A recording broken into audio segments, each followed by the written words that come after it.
You know, drilling and tapping holes has got to be one of the single most common things that I find myself doing around the shop. It might not be the most common, but if there's a top 5 list, it's definitely on there.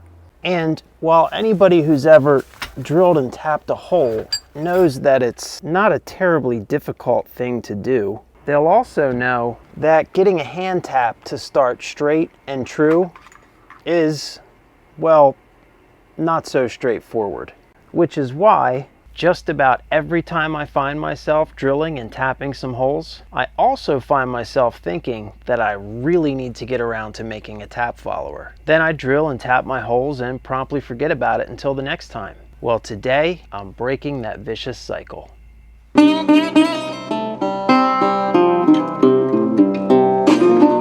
That's right, today we are making the ubiquitous tap follower. Now, I chose this project for a couple of very specific reasons. One, obviously, I've needed one of these for a really long time. And two, in my not so humble opinion, this is a fantastic beginner lathe project. It's not a terribly difficult project to complete, but when you're all finished, you end up with a truly useful tool that you will use frequently and keep for years to come. At least, that's the hope anyway.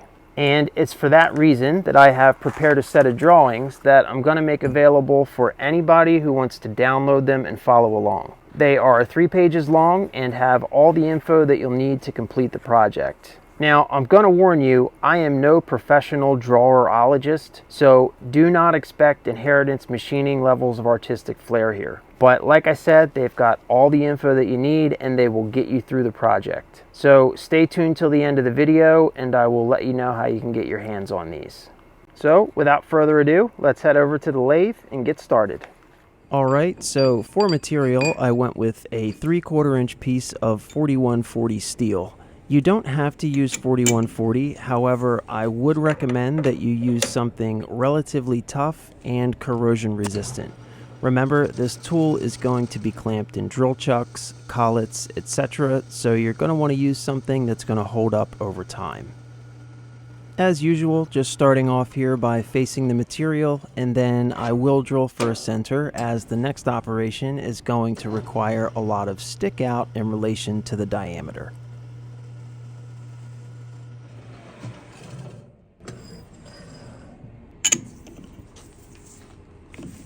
Next, I'm going to pull out enough material here for both the main body and the end cap. I'm doing this because I want to turn the outer diameter of both these parts in the same setup. To get started with the outer diameter, I first just want to take an initial cut of an arbitrary depth. This is just to get a starting diameter so that I can enter that into my DRO and go from there. However, after taking this first pass, I realized that this tool wasn't going to allow me to ultimately get close enough to my live center to go down to the diameter that I needed. So I just switched tools, took another pass, and now I can measure the current diameter of the stock, put that number into my DRO, and just keep turning until I hit my target diameter, which is 1/2 inch.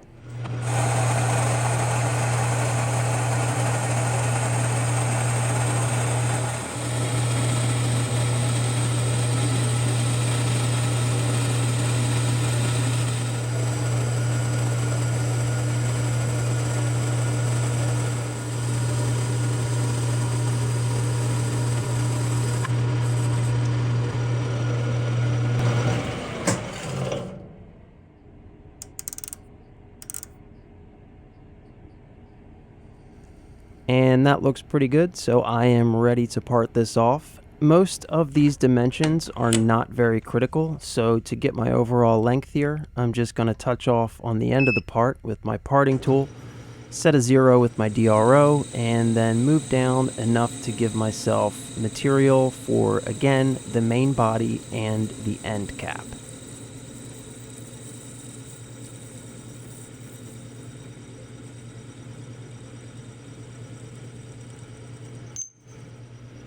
Now that I have my material, I will just flip it around in the 3-jaw and start working on the end cap.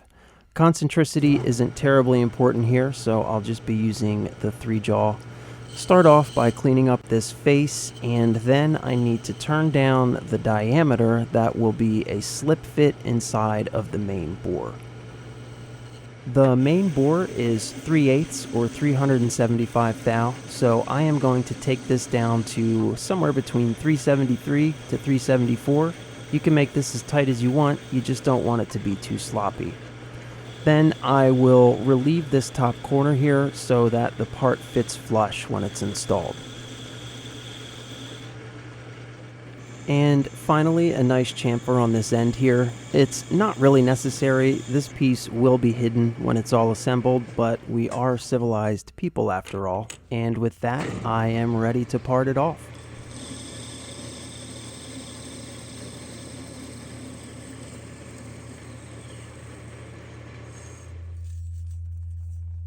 And that's the end cap finished. I do still need to clean up that back face, but I can go back and do that later. With that finished, I am ready to start working on the main bore. I'll start off just by cleaning up this face, not taking off a lot here, just giving myself a nice smooth surface to start with. I'm just using the very tip of my center drill as a spot drill here. I just want to spot the center of the material. I'll be using a long drill for this main bore, and I just want to give it a decent chance to start in a good spot.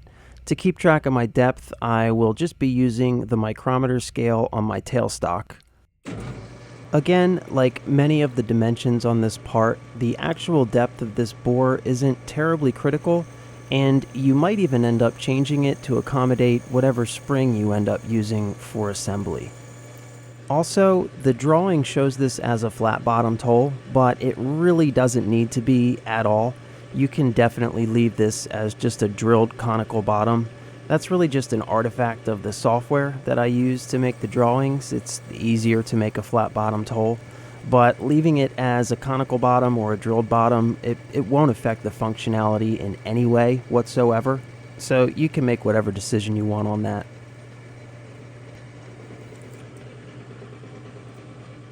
I, however, am going to demonstrate a method for flattening out this hole since it's on the drawing. Yes, I am putting an end mill in a drill chuck. Let me know in the comments how terrible I am as both a machinist and a person for doing this. However, this is a very quick and easy method for flattening out the bottom of this hole, and just like that, it's already done.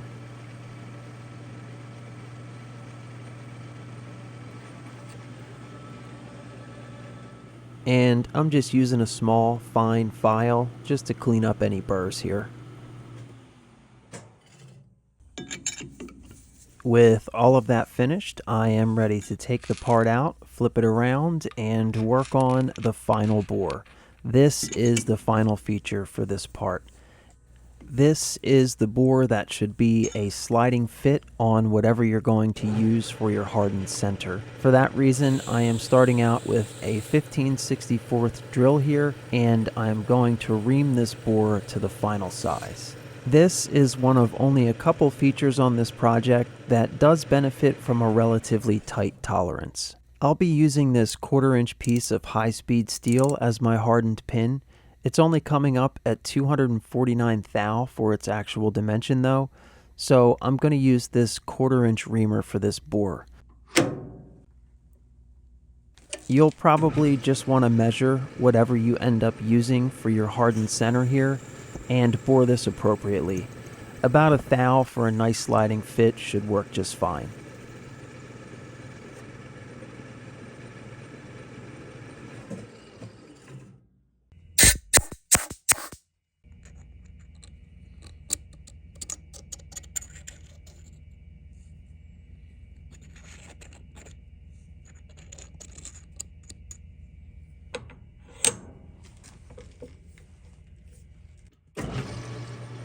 And of course, we'll just drop a nice little decorative chamfer on the end here because we're civilized people, and that's our main body done.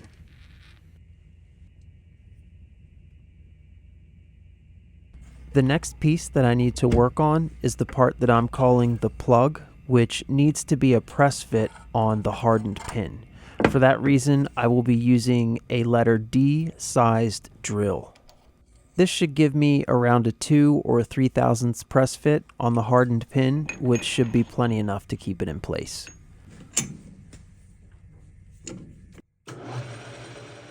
In order to prevent binding in the action of the tap follower, it's important that this part be concentric with the outer diameter of the hardened pin.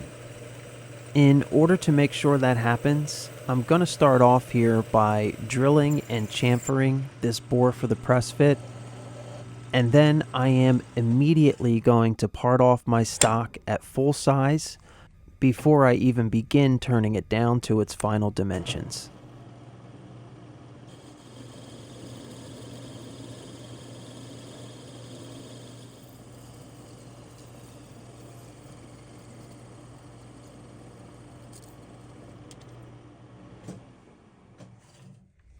Because I left myself all of that extra stock to work with, I can take the part over to the press and press in the pin without having to worry about the alignment of the press fit. And that is of course because now I can take this entire assembly back over to the lathe and I can hold on to the hardened pin while I turn all the features of the plug. This is of course going to make sure that the outer diameter of the plug is concentric with the outer diameter of the pin, which will in turn make sure that I don't get any binding in the action of the tap follower.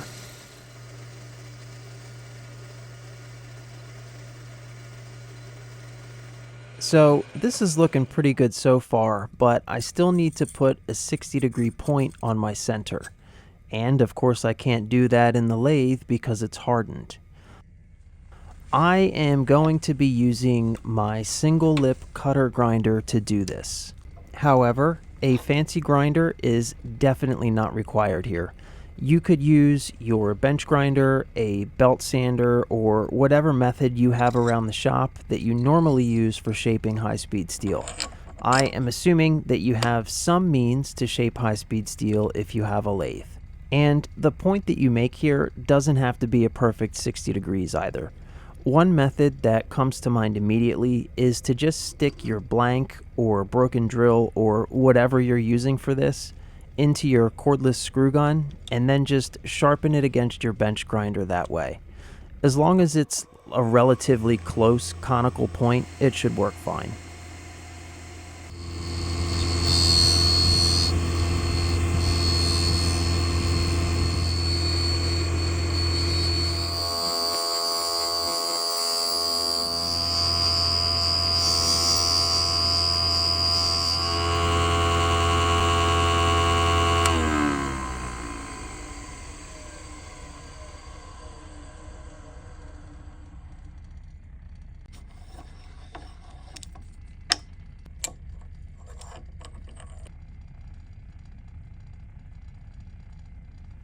With the hardened center pin finished, there is now just one more machining operation to take care of, and that is to drill the cross hole through the body and the end cap for the roll pin that's going to hold everything together.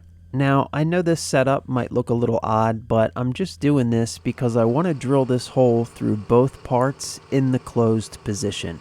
And this is just going to make sure that when I insert my roll pin, that cap is going to stay closed nice and tight against the main body.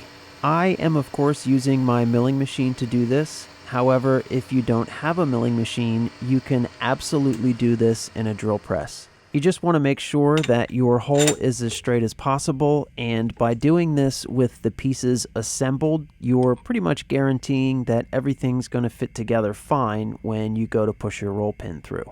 And that is all of the parts machined. However, there is one more thing that I want to do before this is finished. I'm going to use my fancy new Falcon 2 laser engraver to engrave my logo right on the cap. What you're about to watch, by the way, is actual real-time how long it took to do this. I have to admit, I am really becoming a fan of this thing. I don't know, I just really like the fact that I can plaster my logo all over the stuff that I make now. Obviously, I still have a lot to learn about how to get the best results, but I don't know. It's not too bad for an extra, 2 minutes of work? And all that's left now is to put it all together. I'm just covering everything with a light coating of multi-purpose grease here. This is just to help with the friction. There's a lot of sliding parts in this project. But I have to say, there really is a certain special type of satisfaction that comes after all that work machining, and you begin to assemble a pile of parts that you've made into a functioning tool. Everything fits together so nicely, and an idea that existed only in your head however many hours ago starts to take shape as a real thing in reality. I guess what I'm saying is, I love this hobby.